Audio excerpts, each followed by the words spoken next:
Good morning मेरे प्यारे बच्चों। क्लास 8 हिंदी 1। पिछली कक्षा में हम लोग संधि और समास पढ़ रहे थे और समास में हम लोगों ने पढ़ा था कि समास किसे कहते हैं, समास के कितने भेद होते हैं।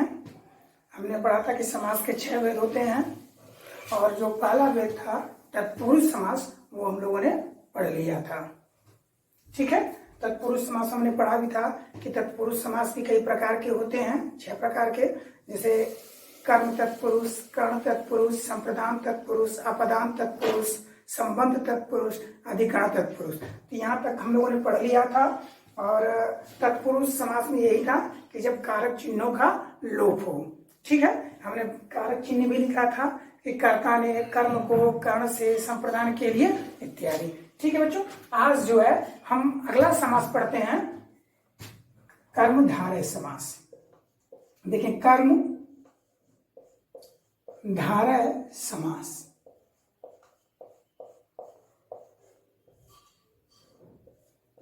हाँ देखें, अगला जो है बच्चों वो है कर्मधारय समास। तो कर्मधारय समास पढ़ने से पहले हम देख लेते हैं कि उपमान किसे कहते हैं। केवल समझने के लिए बच्चों ये समझेंगे तभी कर्मधारय समास समझ में आएगा। देखें, उपमान और फिर आगे देखें उपमेय, फिर देखें विशेषण और एक और शब्द आएगा वो है विशेष्य।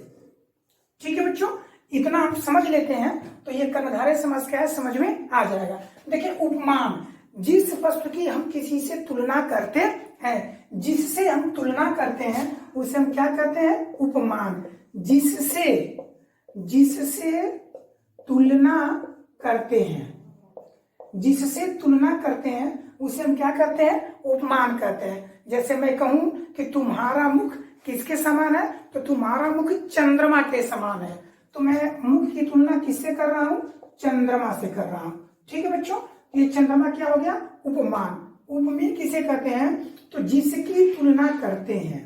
उपमेय किसे कहते हैं, जिसकी तुलना करते हैं। तो हम किसकी तुलना कर रहे हैं, जैसे हम कहें कि मुख कैसा है, तो मुख चंद्रमा के समान है। तो किसकी तुलना कर रहे हैं, मुख की कर रहे हैं। तो मुख क्या हमारा होगा, उपमेय होगा। ठीक है, जिस वस्तु से तुलना करते हैं उसे उपमान कहते हैं और जिस वस्तु की जिसकी तुलना करते हैं उसे क्या कहते हैं, उपमेय कहते हैं। ठीक है बच्चों, फिर देखिए विशेषण और विशेष्य। विशेषण किसे कहते हैं, तो जो विशेषता बताता है, जो क्या बताता है, विशेषता बताता है, वो क्या कहलाता है, विशेषण। जैसे मैं कहूं कि गाय कैसी है, तो गाय काली है। तो बच्चों ये काली क्या हो गया, विशेषण हो गया। काली क्या हो गया, विशेषण। और यह विशेषण जिस शब्द की विशेषता बताती है उसे क्या कहते हैं, विशेष। अर्थात जिस शब्द की विशेषता बताई जाए, जिस शब्द की क्या बताई जाए, विशेषता बताई जाए, जिस शब्द की विशेषता बताई जाए वो उसे क्या कहेंगे बच्चों, जिस शब्द की विशेषता बताई जाए वो क्या कहलाएगा, विशेष कहलाएगा। जैसे मैंने क्या कहा कि गाय काली है। इतना समझ में फिर कर्मधारय समास समझ में आएगा।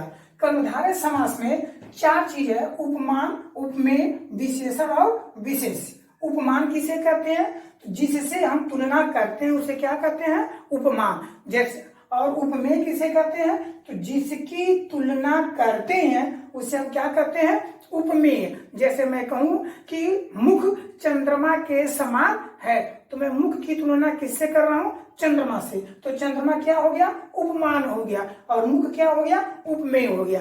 क्लियर है। आगे देखिए, विशेषण और विशेष्य। गाय काली है, ठीक है, तो जो शब्द विशेषता बताता है वो क्या कहलाता है, विशेषण। तो काली विशेषण हो गया। अब यह काली किस शब्द की विशेषता बता रहा है, तो जो शब्द की विशेषता बताई है, जिस शब्द की विशेषता बताई जाए उसे हम क्या कहते हैं, विशेष। तो गाय क्या हो गया बच्चों, विशेष हो गया। ठीक, जब इतना समझ लिए तब हम आते हैं बच्चों किस पे, कर्मधारय समास पे, कि जिस समास के 2 शब्दों के बीच में विशेषण विशेष्य या उपमान उपमेय। देखिए बच्चों, विशेषण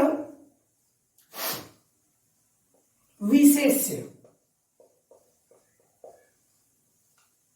और दूसरा क्या है उपमान उपमेय। बस इन्हीं को समझ के बच्चों कि कर्मधारय समास किसे कहते हैं, तो जब दो शब्दों के बीच में, जब दो शब्दों के बीच में विशेषण विशेष्य का संबंध हो या फिर उपमान उपमेय का संबंध हो। जब दो शब्दों के बीच में विशेषण विशेष्य का संबंध हो या उपमान उपमेय का संबंध हो तो वहां कर्मधारय समास होता है। और विशेषण विशेष का संबंध कब रहेगा, जब क्या बताई जाए, विशेषता बताई जाएगी। और उपमान उपमेय का संबंध कब होगा, जब क्या की जाएगी, तुलना की जाएगी। क्या की जाएगी, तुलना। अर्थात जब विशेषता बताई जाए, क्या बताई जाए बच्चों, विशेषता, तो विशेषण और विशेष का संबंध होगा। और जब क्या किया जाए, तुलना किया जाए। जब तुलना किया जाएगा तो उपमान और उपमेय का संबंध होगा। अर्थात जब दो शब्दों के बीच में विशेषण विशेष का संबंध हो या उपमान उपमेय का संबंध हो तो वहां कर्मधारय समास होता है। अब विशेषण विशेष का संबंध कब होगा, तो जब हम क्या बताएं, विशेषता बताएं। क्या बताएं, विशेषता। जैसे नील गगन, तो गगन की विशेषता क्या है कि गगन कैसा है, तो गगन नीला है। गगन कैसा है, तो गगन नीला है। नील गगन विशेषता बता रहा है। फिर जब हम क्या करें, तुलना करेंगे। क्या करेंगे, तुलना। जैसे मैं कहूं कि राम का मुख कैसा है, चंद्रमा के समान है, तो जब हम तुलना करेंगे तो वहां हमें क्या मिलेगा, एक उपमान मिलेगा या एक उपमेय। अर्थात क्लास 8 स्टैंडर्ड पे समझने के लिए हम कह सकते हैं कि जब दो शब्दों में विशेषता का भाव हो या तुलना का भाव हो, जब दो शब्दों में विशेषता का भाव हो या तुलना का भाव हो, वहां कर्मधारय समास होता है। समझने के लिए बच्चों कि जब दो शब्दों में विशेषता या तुलना का भाव हो, अर्थात जब दो शब्दों की आपस में विशेषता बताई जाए या तुलना किया जाए, वहां कर्मधारय समास होता है। और इसी को थोड़ा व्याकरणिक शब्दों में कहें तो क्या, जब दो शब्दों में विशेषण विशेष्य या उपमान उपमेय का संबंध हो तो वहां कर्मधारय समास होता है। देखिए बच्चों एग्जाम्पल, ये सबको स्पष्ट होगा बच्चों, दिखाई दे रहा होगा, ठीक है। नोट्स बनाते समय इसको कॉपी पे लिख लेंगे बच्चों तो अच्छा होगा, हमेशा के लिए अच्छा हो जाएगा बच्चों। चलिए आगे देखते हैं, एग्जाम्पल देखते हैं कर्मधारय समास का। जैसे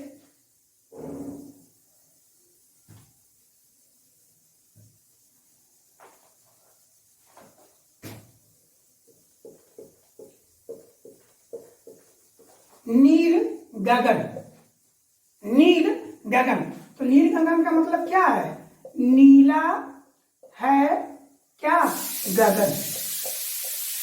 नील गगन का मतलब क्या, नीला है गगन। तो देखिए बच्चों ये नीला, यह नीला क्या है, विशेषण है।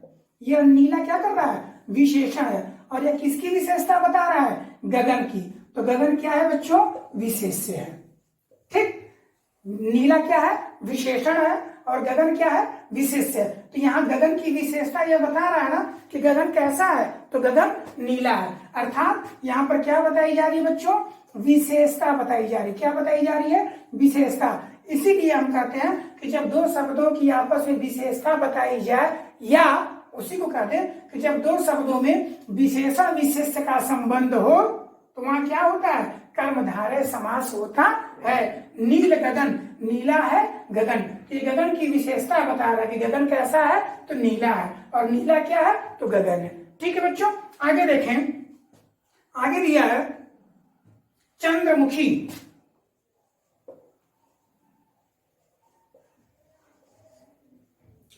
चंद्रमुखी, तो ये होगा बच्चों चंद्रमा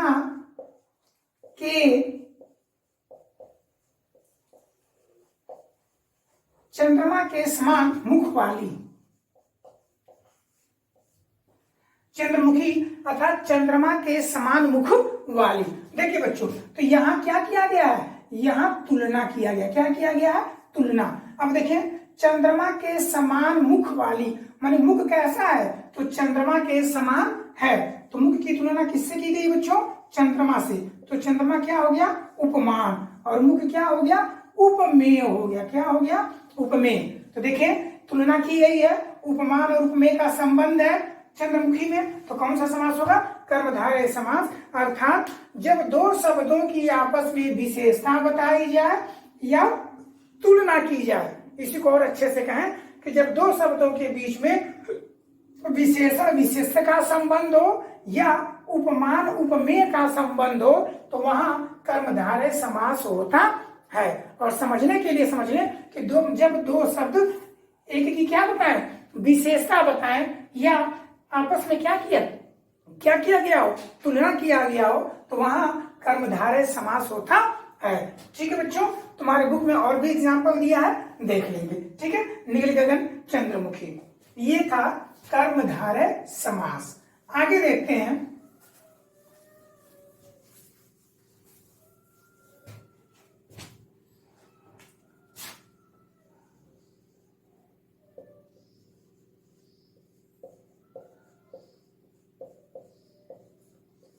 आगे देखिए बच्चों, द्वंद्व समास। देखें कर्मधारय समास हो गया, अब आते हैं द्वंद्व समास। देखिए द्वंद्व समास किसे कहते हैं? सिंपल सा देखिए बच्चों, एक पद ये है और एक पद ये है। समास में दो पद होते हैं, प्रथम पद और द्वितीय पद, या प्रथम पद और उत्तर पद। ठीक है ना? जब दो पद अर्थात दो शब्दों के बीच में और होना चाहिए, स्पष्ट दिखाई दे रहा है बच्चों? तो मैं बड़ा लिख देता हूं। देखें एक शब्द या एक पद ये है, एक शब्द या एक पद ये है, ये प्रथम पद है और इसको क्या कहते हैं बच्चों? द्वितीय पद या फिर उत्तर पद। ठीक है, देखें जब दो शब्दों के बीच में, माने यहां दो शब्दों के बीच में क्या होना चाहिए? और होना चाहिए। दो शब्दों के बीच में और होना चाहिए, लेकिन और यहां लगाया न गया हो तो वहां क्या होता है बच्चों? द्वंद्व समास होता है। केवल एक चीज याद रखें कि दो शब्दों के बीच में क्या होना चाहिए? और होना चाहिए। ठीक, लेकिन और लगाया न गया हो, उसका लोप कर दिया गया हो, हटा दिया गया हो, तो वहां क्या होगा? द्वंद्व समास होगा। अर्थात जब दो शब्दों के बीच में और का लोप हो, अर्थात और होना चाहिए लेकिन और लगाया नहीं गया हो, तो वहां द्वंद्व समास होता है। जैसे मैं कहूं माता पिता, तो जो माता पिता क्या होना चाहिए? माता और पिता। ठीक है, देखें दिन रात, रात, तो क्या होना चाहिए बच्चों? दिन और रात, यानी यहां और होना चाहिए लेकिन और लगाया नहीं गया था। जैसे मैं कहूं सुख दुख, तो क्या होगा? सुख और दुख, लाभ हानि, लाभ और हानि, इन सभी शब्दों के बीच में और होना चाहिए लेकिन और को लगाया नहीं गया है।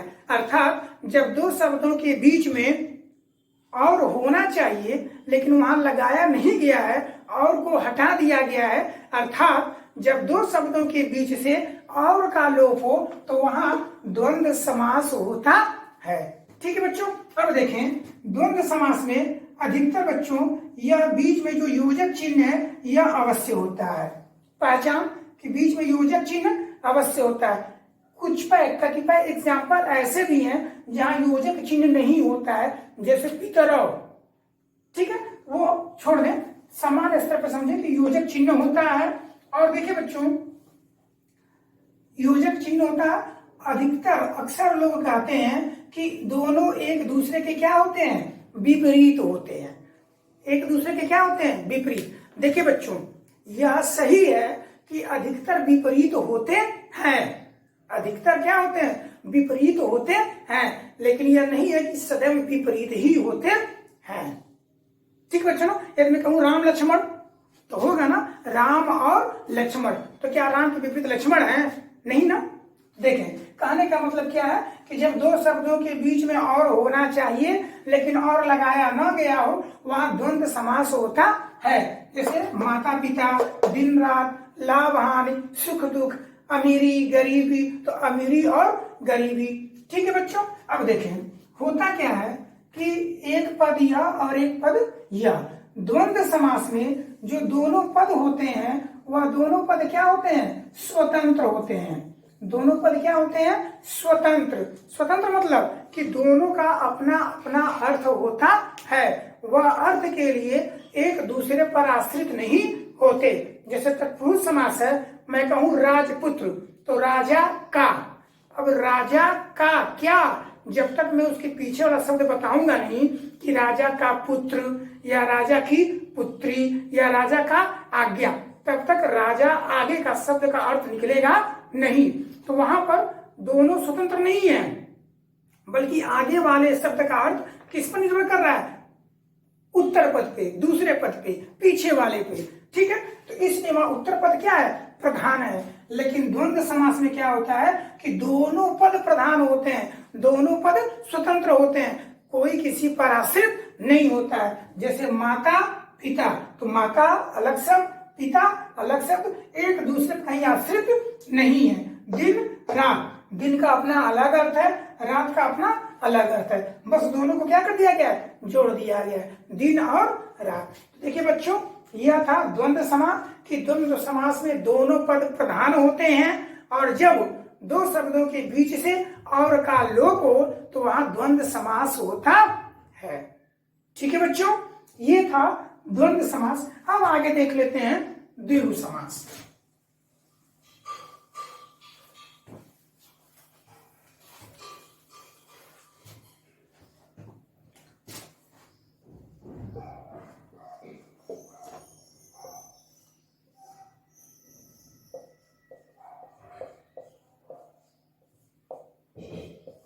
देखिए बच्चों, द्विगु समास, ठीक है।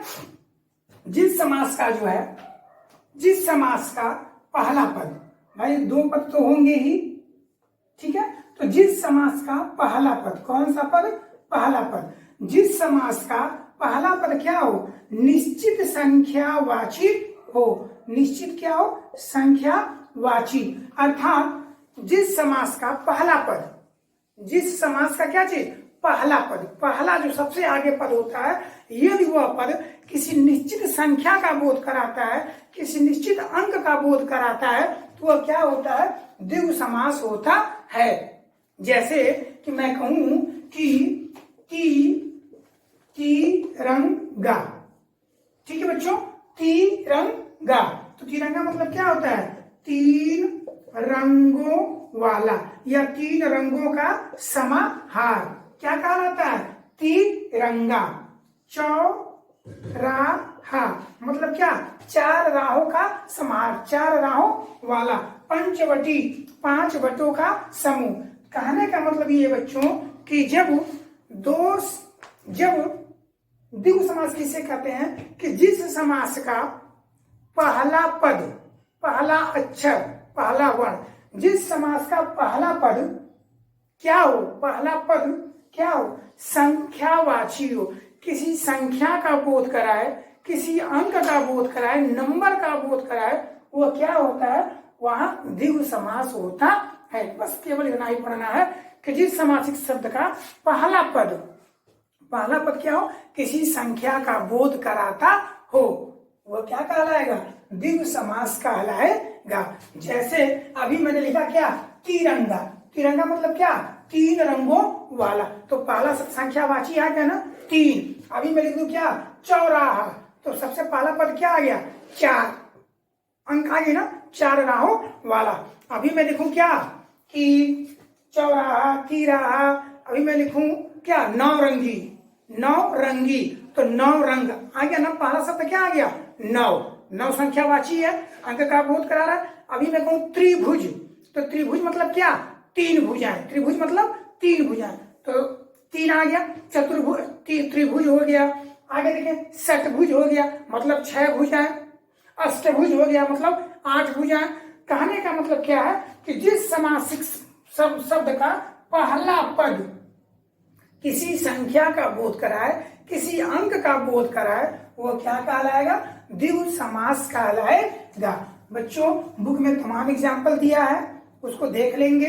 2-3 हमने भी लिख दिया, फिर लिख देते हैं। देखें, दिया है नवरात्रि, ठीक है, नवरात्रि। दिया है चारपाई, नवरात्रि चारपाई।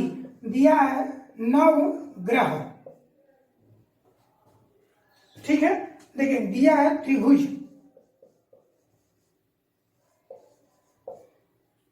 ठीक है, शताब्दी। अन्य भी एग्जाम्पल दिए हैं, ये सब देखें। नवरात्रि, नवरात्रि में सबसे पहला शब्द क्या आ गया? नव। नव मतलब 9, मतलब नवरात्रि किसे कहते हैं? 9 रातों के समूह को, 9 रातों को समूह को क्या कहते हैं? नवरात्रि। तो नवरात्रि में पहला शब्द क्या आ गया? संख्यावाची, संख्या का बोध करा रहा है ना कि 9। चारपाई, तो चारपाई में भी पहला शब्द क्या आ गया? 4, 4 पायों का समूह, तो पहला आ गया ना 4। देखिए, नवग्रह, तो पहला क्या आ गया? 9, 9 ग्रहों का समूह क्या कहलाता है? नवग्रह। त्रिभुज, पहला क्या आ गया? 3 भुजाओं का समूह। शताब्दी, 100 वर्षों का समूह, ठीक है। इसमें भी क्या आ गया? 100। कहने का मतलब क्या है कि जिस समास का पहला पद, ठीक है, जिस समास का पहला पद क्या हो? संख्यावाची हो, संख्या का बोध कराए, अंक का बोध कराए, नंबर का बोध कराए, वह द्विगु समास कहलाता है। ठीक है बच्चों, इसमें कहीं किसी कोई डाउट नहीं होना चाहिए, बुक में स्पष्ट दिया है। ठीक है बच्चों, देख लेंगे। तो हम लोगों ने तत्पुरुष समास पढ़ लिया, कर्मधारय पढ़ लिया, द्विगु पढ़ लिया, द्वंद्व पढ़ लिया। ठीक है, अब क्या बचा बच्चों? अब बचा बहुव्रीहि समास और अव्ययी भाव समास। आते हैं बहुव्रीहि समास पे।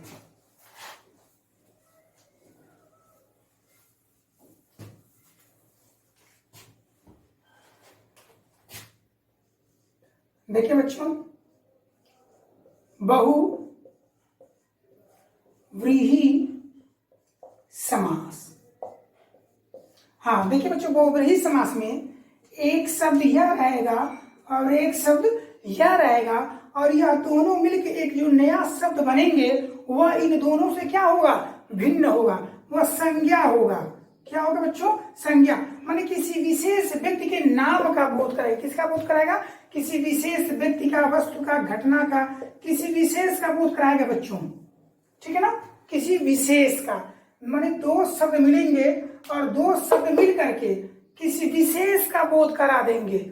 मिलेंगे इन्हीं दोनों, बनेंगे इन्हीं दोनों शब्दों से, लेकिन इन्हीं दोनों शब्दों से मिल करके किसी विशेष का बोध करा देंगे, किसी विशेष व्यक्ति के नाम का सबका बोध करा देंगे, वो क्या कहलाएगा?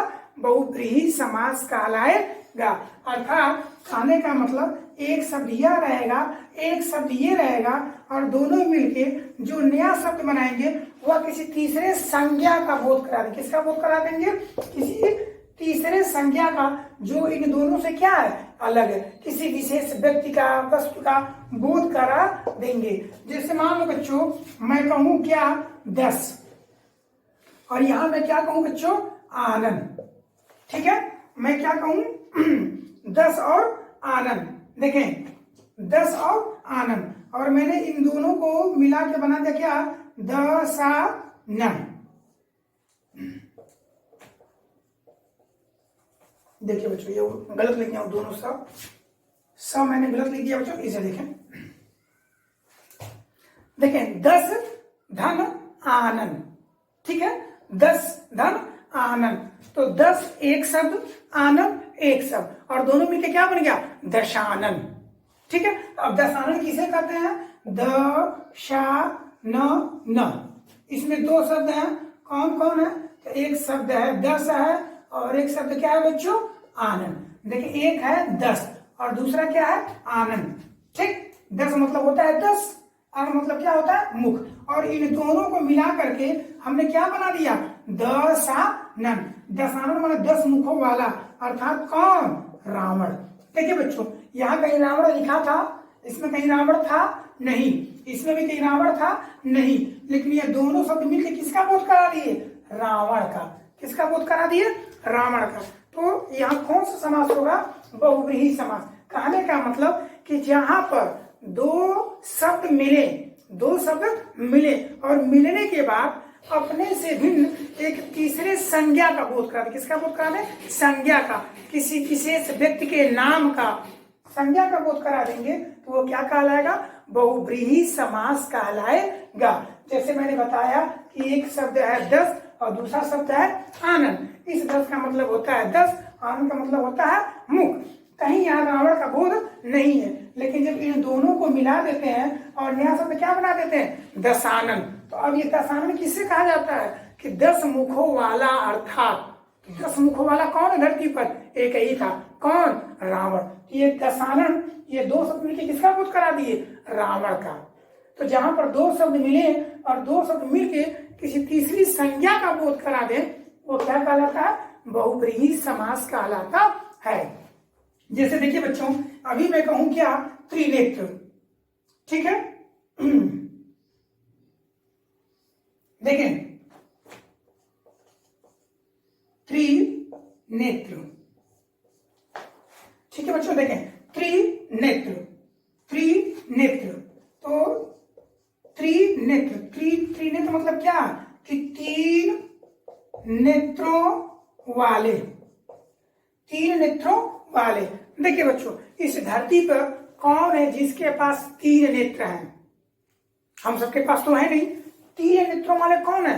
भगवान भोलेनाथ, शंकर जी। तो जिनके पास क्या है? 3 नेत्र है। तो ये त्रिनेत्र जो है किसका बोध करा दिया? शंकर जी का बोध करा दिया ना, महादेव का बोध करा दिया, भोलेनाथ का बोध करा दिया। तो हमने तो लिखा त्रिनेत्र, लेकिन ये 3, एक शब्द क्या है?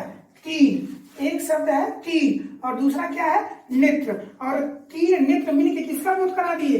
त्रिनेत्र का, अर्थात भगवान भोलेनाथ का। तो देखें, जहां दो शब्द मिल करके किसी विशेष व्यक्ति का बोध करा दे, संज्ञा का बोध करा दे, वो क्या कहलाता है? बहुव्रीहि समास कहलाता है। यहाँ पर केवल 2 शब्द मिला था, 3 और नेत्र। लेकिन जब 3 नेत्र को मिलाते हैं तो क्या बन जाता है? कि 3 नेत्रों वाले, अर्थात कौन? किनके पास 3 नेत्र है? तो वो कौन हो गए? भोलेनाथ, महादेव, शंकर जी। अब देखें, एक शब्द है पवन और दूसरा क्या है? पुत्र। तो पवन पुत्र, एक शब्द क्या मिला? पवन, और दूसरा क्या मिला? पुत्र। और जब इन दोनों के एक में मिला देंगे तो ये क्या हो जाएगा? पवन पुत्र। अब इस धरती पे पवन पुत्र किसको कहा जाता है? पवन पुत्र किसको कहा जाता है? तो वो पवन पुत्र अर्थात कौन? हनुमान जी।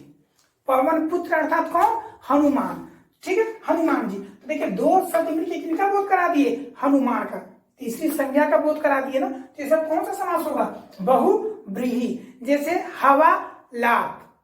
ठीक है, अब इन दोनों को जब मिला देंगे, हवालात, तो हवालात मतलब किसका बोध होता है? क्या सबको हम हवालात कह सकते हैं? नहीं ना, जो जेल है, जो कारागार है, उसी को हवालात कहते हैं ना बच्चों।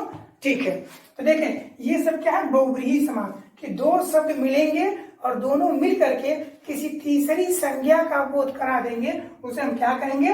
बहुव्रीहि समास। अभी देखें, मिलेगा चतुर आनंद, माने 4 आनंद, माने 4 है जिसके आनंद, अर्थात कौन? किसके पास 4 मुख है? ब्रह्मा जी। तो बच्चों, ये जो शब्द है क्या? चतुरानन। चतुरानन मतलब क्या? कि 4 है मुख जिसके, 4 है मुख जिसके, अर्थात कौन? ब्रह्मा। 4 है मुख जिसके, अर्थात कौन? ब्रह्मा। तो यह चतुरानन किसका बोध करा दिया? ब्रह्मा का।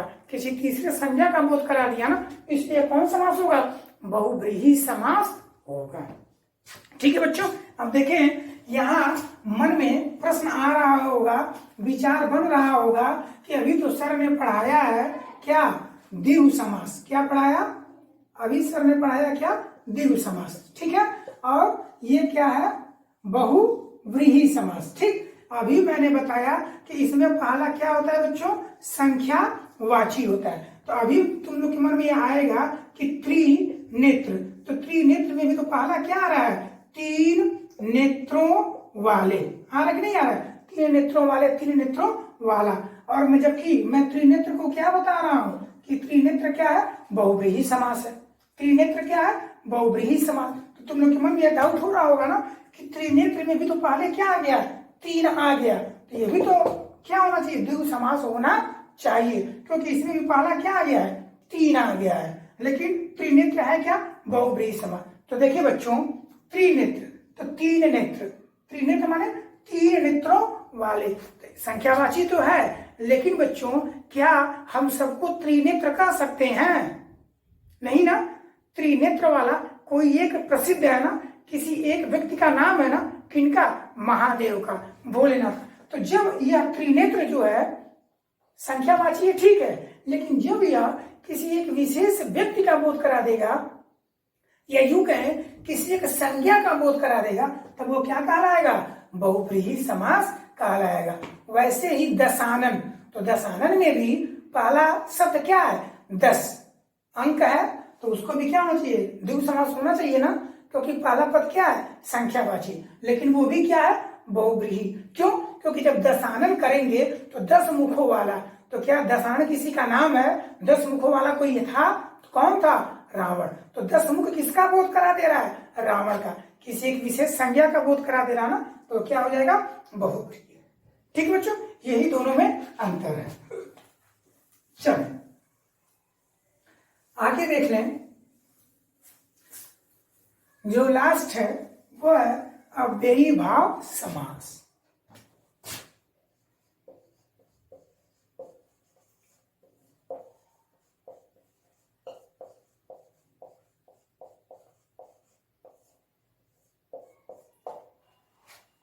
देखिए बच्चों, सारे समास की जो परिभाषा है, जो एग्जाम्पल है, वह तुम्हारे बुक में पर्याप्त दिया हुआ है बच्चों, जरूर पढ़ेंगे और जरूर देखेंगे। ठीक है, अब हम आते हैं किस पे? अव्ययी भाव समास पे। तो देखिए, जिस समास का पहला पद क्या हो? अव्यय हो। जिस समास का पहला ही पद, भाई दो पद होते हैं ना, एक पद और दूसरा पद, तो जिस समास का पहला ही पद क्या हो? अव्यय। क्या हो बच्चों? अव्यय हो, तो वह अव्ययी भाव समास होगा। तो इस प्रकार से प्रधान भी कौन सा पद होगा? पहला ही पद प्रधान होगा। देखिए, बहुब्रीहि समास में बच्चों कोई भी पद प्रधान नहीं होता है। अव्ययी भाव समास में पहला पद प्रधान होता है, माने मुख्य होता है। अगर पूरे शब्द का अर्थ किस पर डिपेंड करता है? तो पहले वाले पे। देखें, अव्ययी भाव समास किसे कहते हैं? तो जिस समास का पहला पद, जिस समास का पहला पद क्या हो? अव्यय हो। पहला पद क्या हो? अव्यय हो। जिस समास का पहला पद अव्यय हो, वह अव्ययी भाव समास होता है। तो देखिए बच्चों, अव्यय किसे कहते हैं? जिसका अर्थ कभी भी न बदले, जिसका अर्थ क्या हो? कभी लिंग वचन कारक कुछ भी हो, लेकिन उनका अर्थ कभी बदलेगा नहीं, उसे क्या कहते हैं बच्चों? अव्यय कहते हैं। देखें, यहाँ पर कुछ अव्यय शब्द मैं लिख दे रहा हूं। यथा, प्र हो गया, या प्रति हो गया, यथा, प्र, आ, भर। ठीक है, यथा, प्र, प्रति, भर, आ। ठीक है, ये सब क्या है? अव्यय है। ये सब क्या है? अव्यय है। इसका सिंपल सा पहचान देखें, परिभाषा तो यही है कि जिस समास का पहला पद क्या हो? अव्यय हो, वह अव्ययी भाव समास होता है। हमने यहाँ कुछ अव्यय लिख दिया, जैसे अव्यय क्या है? यथा, प्र, प्रति, आ, भर। देखें, दिनों दिन, रातों रात, हाथों हाथ, इत्यादि तमाम अव्यय हैं। अब देखिए, यथा, अब यथा से बच्चों जितने भी शब्द बन सकते हैं, यथा से जितने भी शब्द बन सकते हैं, वे सारे कौन से होंगे? तो अव्ययी भाव समास होंगे। क्यों? क्योंकि जिन शब्दों के शुरुआत में बच्चों यहाँ आ जाएंगे, जिन शब्दों के शुरुआत में ये आ जाएंगे, तो ये सब क्या है? अव्यय हैं। और जब शब्दों के शुरुआत में आ जाएंगे तो वह पूरा क्या हो जाएगा? अव्ययी भाव समास होगा। तो इसको ही रख ले, जैसे यथा। अब जो भी शब्द यथा से बनेगा, जैसे क्या है बच्चों? तो यथा समय, यथा शक्ति, यथा भक्ति। ठीक है, तो ये सब क्या होगा? अव्ययी भाव समास होगा। यथाशक्ति, यथा समय, यथा भक्ति, ये सब क्या होगा? अव्ययी भाव समास होगा। क्यों होगा? क्योंकि इन शब्दों के पहले क्या लगा है? यथा, और यथा क्या है बच्चों?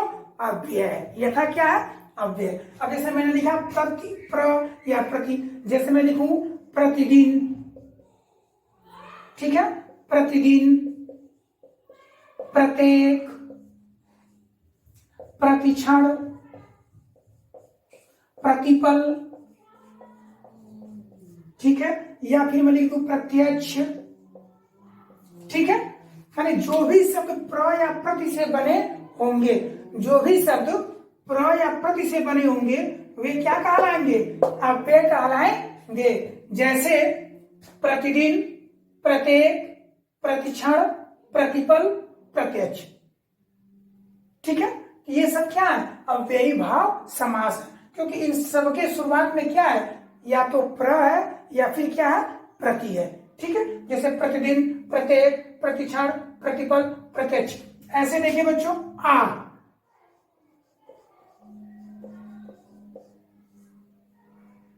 आ से है आमरण,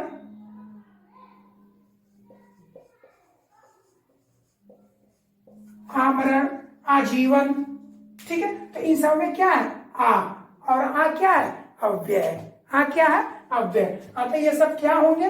अव्ययी भाव समास होंगे। अब भर है, तो देखिए भर से लगा लें, भरपेट, भरपूर, भरसक, ठीक है। भर से क्या होगा? भर से होगा भरपेट, भरपूर, भरसक, ठीक है। जो भी शब्द बनेंगे जिनके आगे क्या लगा रहेगा? भर लगा रहेगा, वे क्या कहलाएंगे? अव्ययी भाव समास कहलाएंगे। जैसे भरपेट, भरपूर, भरसक। जैसे देखें दिनों दिन, दिनों दिन, रातों रात, हाथों हाथ, ठीक, यह सब अव्यय हैं। अतः इनसे बनने वाले सारे शब्द क्या कहलाएंगे? अव्ययी भाव समास कहलाएंगे। देखिए बच्चों, अब तक क्लास 8 स्टैंडर्ड पे या थोड़े से भी ऊपर जाओगे तो अव्यय में यही शब्द होंगे। इनके बाहरी, इनसे बाहर कोई भी शब्द नहीं होगा। या तो वो शब्द यथा से बना होगा, या तो प्र या प्रति से बना होगा, या तो आ से बना होगा, या तो भर से बना होगा, दिनों दिन, रातों रात, हाथों हाथ, ठीक। अब देखिए बच्चों, ये तो तुम्हारे बुक में दिया है, क्लियर है।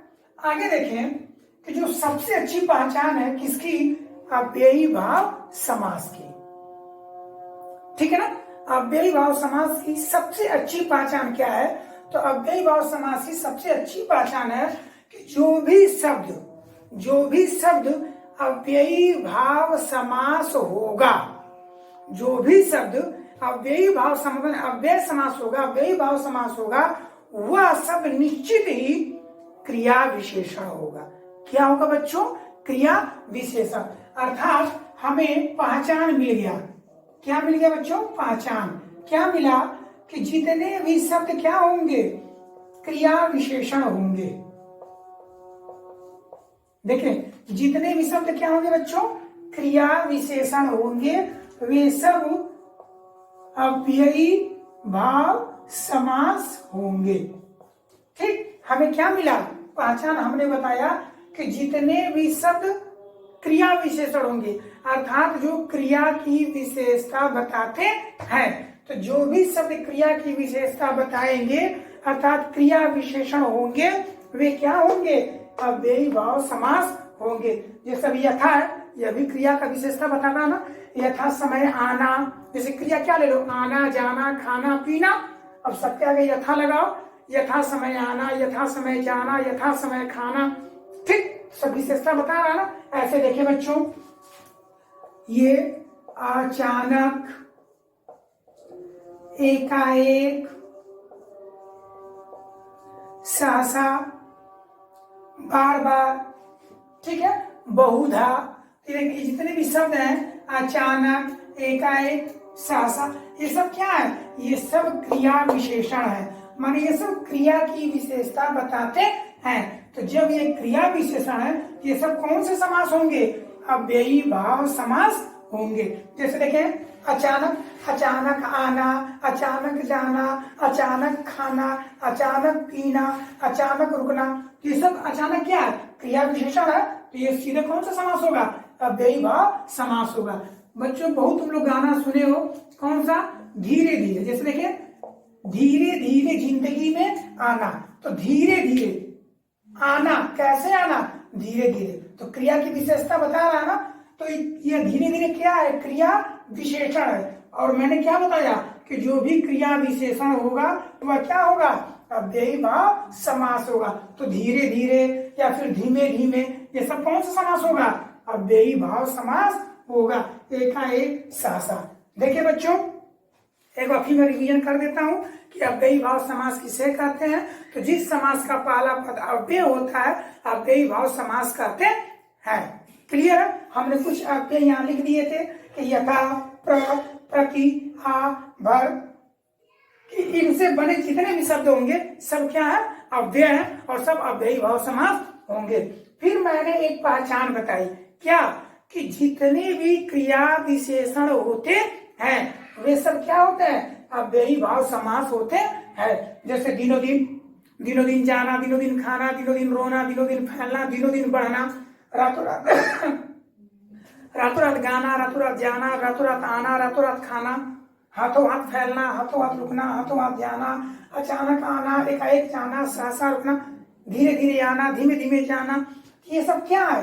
क्रिया विशेषण। और जितने भी क्रिया विशेषण होंगे वे क्या है? अव्ययी भाव समास। सबसे अच्छा तरीका है बच्चों अव्ययी भाव समास का जानने का। ठीक है? और इसमें भी कौन सा पद प्रधान होता है बच्चों? तो इसमें भी पहला पद प्रधान होता है। तो ये था बच्चों तुम लोग का क्या चीज? समास। ठीक है बच्चों, ये तुम लोग का चैप्टर नंबर 5 था, संधि और समास। इस प्रकार संधि और समास क्या हो बच्चों? समाप्त हुआ। इसका जो भी एक्सरसाइज है, क्वेश्चन आंसर है, वह स्कूल की वेबसाइट पे बच्चों अपलोड कर दिया गया है। सभी बच्चे जो है उसको देख करके अपने कॉपी ऊपर लिख लेंगे। और हाँ, व्याकरण की बुक में जितने भी क्वेश्चन दिए हैं, प्रश्न उत्तर तो मैं दे रहा हूं, बाकी जो मैच मिलान करने वाला है, फिल इन द ब्लैंक्स माने भरने वाला है, ठीक है बच्चों, या ट्रू फॉल्स है, सही गलत का चिन्ह लगाने वाला है, वह बच्चों तुम्हें करना है।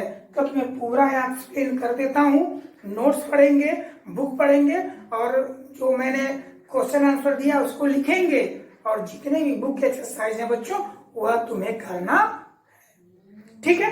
देखें, ये हो गया। अब अगला चैप्टर है, छोटा सा है, क्या है? संज्ञा। बचपन से ही पढ़ते आओ बच्चों संज्ञा।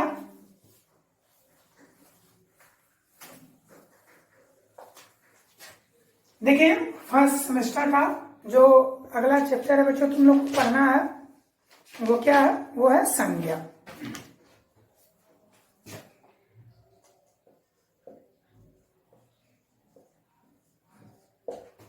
इसमें बचपन से तुम लोग पढ़ते हुए बच्चों देखें, संज्ञा किसे कहते हैं? तो हमें लगता है कि सिंपल सी परिभाषा, किसी के भी नाम को क्या कहते हैं? संज्ञा कहते हैं। किसी के भी नाम को क्या कहते हैं? संज्ञा कहते हैं। ठीक है? किसी के भी नाम को क्या कहते हैं? संज्ञा कहते हैं। सबसे सटीक परिभाषा है। ठीक? अब चाहे वो व्यक्ति हो, प्राणी हो, वस्तु हो, स्थान हो या भाव हो, कुछ भी क्या हो? संज्ञा। माने किसी के भी नाम को संज्ञा कहते हैं। और अच्छे से कहो कि किसी व्यक्ति, वस्तु, स्थान, भाव इत्यादि के नाम को क्या कहते हैं? संज्ञा कहते हैं। ठीक है? आगे देखें कि किसी भी व्यक्ति, प्राणी, वस्तु, स्थान, भाव इत्यादि के नाम को संज्ञा कहते हैं। बचपन से ही पढ़ते आए हो बच्चों कि संज्ञा कितने प्रकार की होती है। तो देखें, संज्ञा 5 प्रकार की होती है। कौन सी? तो पहली होती है क्या? जातिवाचक संज्ञा। जातिवाचक संज्ञा। दूसरा है क्या बच्चों? व्यक्तिवाचक संज्ञा। जातिवाचक संज्ञा, व्यक्तिवाचक संज्ञा, और तीसरा क्या बच्चों? जातिवाचक संज्ञा, व्यक्तिवाचक संज्ञा, भाववाचक संज्ञा, स्थानवाचक संज्ञा, समुदायवाचक संज्ञा और द्रव्यवाचक संज्ञा। देखें, इसी में आ जाता है। देखें, जातिवाचक संज्ञा, व्यक्तिवाचक संज्ञा, भाववाचक संज्ञा, आगे देखें समुदायवाचक संज्ञा, और द्रव्यवाचक संज्ञा।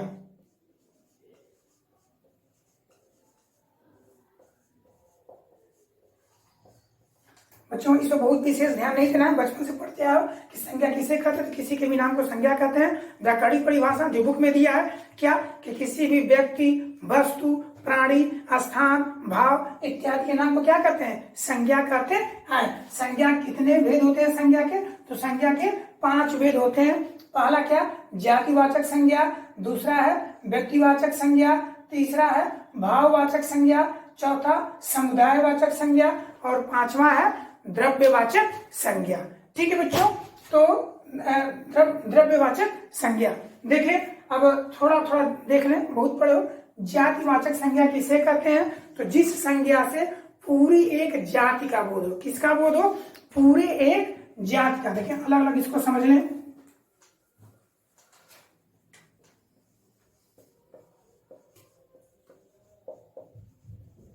जातिवाचक संज्ञा, और यहां देख लें व्यक्तिवाचक संज्ञा। तो जिस संज्ञा से पूरे जाति का बोध हो, किसका बोध हो, पूरे जाति का बोध होता है, वो क्या कहलाता है, जातिवाचक संज्ञा। और जिससे पूरे जाति का बोध न होकर बल्कि किसी एक विशेष का बोध होता है, वो क्या कहलाता है, व्यक्तिवाचक संज्ञा। जैसे अब हमारे इस विद्यालय में, मेरी इस कक्षा में इतने छात्र छात्राएं हैं, तो यदि मैं कहूं छात्र, तो छात्र में सब आ गए ना। लेकिन यदि मैं कहूं राम, तो अब राम एक विशेष आया ना। यदि मैं कहूं सीता, तो एक विशेष छात्र आई ना। यदि मैं छात्र कहता हूं सब आते हैं, छात्राएं कहता हूं सब आते हैं, स्कूल कहता हूं तो सारे स्कूल आते हैं। लेकिन यदि मैं लिटिल फ्लावर स्कूल कहूं तो एक स्कूल आता है ना।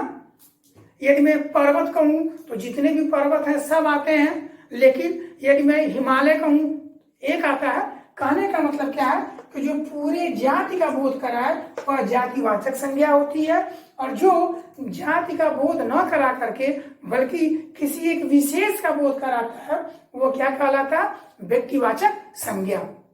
जैसे लड़का, तो लड़का में क्या हो गया, अब जितने भी लड़के हैं सबका बोध हो रहा है ना। लेकिन जब मैं किसी एक का कहूं कि राम लड़का है, तो अब मैं किस लड़के की बात कर रहा हूं, तो राम की बात कर रहा हूं। ठीक है ना। पुलिस, अब पुलिस क्या एक जाति का बोध करा रही है ना।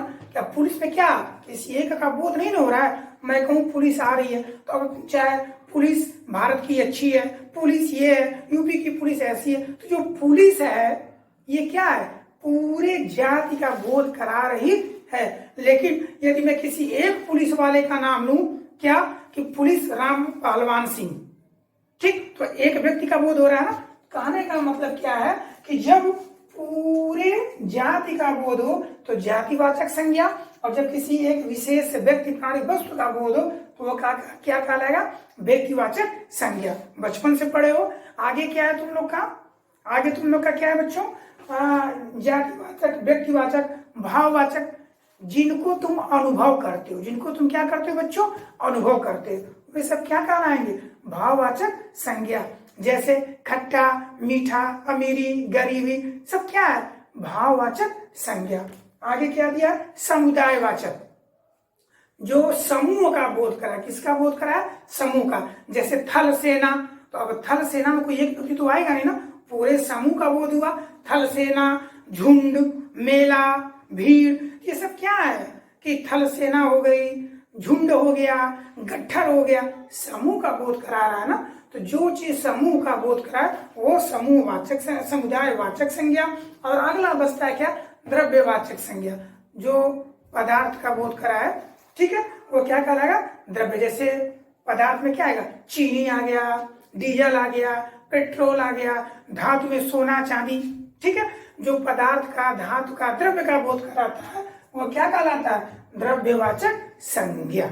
तो चूंकि बच्चों संज्ञा तो लोग बचपन से पढ़ते हुए आए हो, इसमें भी वही चैप्टर है, तो संज्ञा पर विशेष जोर नहीं देना था। वही पढ़ो कि संज्ञा किसे कहते हैं, संज्ञा के कितने भेद होते हैं, संज्ञा के कितने प्रकार के होते हैं, देख लिया।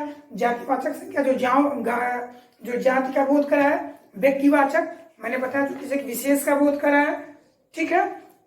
उसके बाद क्या था, भाववाचक, कि जो जिसे हम अनुभव करते हैं, जो भाव का बोध करा है, जैसे अमीरी का, गरीबी का, दयालु का, कमजोरी का, खट्टा मीठा, समुदाय जो समूह का बोध कराए, जैसे थल सेना, झुंड, गट्ठर। द्रव्यवाचक में जो पदार्थ, धातु, द्रव्य का बोध कराया, बताया कि चीनी पदार्थ हो गया ना, चीनी हो गया, चांदी, सोना, पेट्रोल, डीजल, सब क्या है? पदार्थ, धातु, द्रव्य है। जो इनका बोध कराया वो द्रव्यवाचक संज्ञा कहलाती है। तो बच्चों ये था संज्ञा, और हम लोगों ने 5 प्रकार की संज्ञा को पढ़ लिया। ठीक, अब जो अगला क्लास होगा उसमें हम पढ़ेंगे कि कैसे भाववाचक संज्ञा बनाते हैं। ठीक है बच्चों, तब तक के लिए जो भी होमवर्क दिया जा रहा है उसे कंप्लीट करें। अगले क्लास में अगला लेक्चर बच्चों।